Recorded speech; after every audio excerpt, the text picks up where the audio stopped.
Debesuota lietus, nenumatomas vėjas pietų 3,8 metrai per sekundę. Penktadienį lietaus nenumatoma, rytą vietomis tvyros rūkas.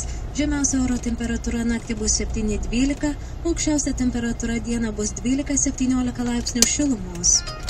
Šiuo metu Kaune, Alytuje 10 laipsnių šilumos, Vilniuje, Utenoje, Šiauliuose, Pajūryje 9 laipsniai šilumos.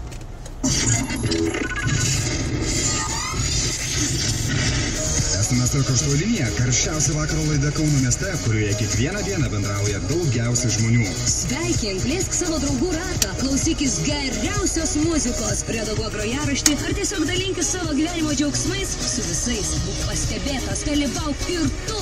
Ir tavo mintis išgirs daugiau nei 60 000 žmonių. 1390 žinutė pradėjau žodžiu tau. Nuo šiol į SMS karštą liniją savo pranešimus galite siųsti iš daugelio pasaulio šalių. Apsilankyk www.tau.lt, spausk SMS siuntimas, bei sužinok, kaip prisijungti prie SMS karštosios linijos iš įvairiausių pasaulio vietų gali ir tu. Nori sulaukti populiarumo kaip tikra žvaigždė? Tau nereikia į jokių realybių šou atrankas. SMS karštoji linija daugiausiai dėmesio sulaukianti vakarinė Kauno miesto radijo laida. Tapk ir tu šio vakaro žvaigždė, sulaukdamas daugiausiai dėmesio. Siųsk SMS numeriu 1.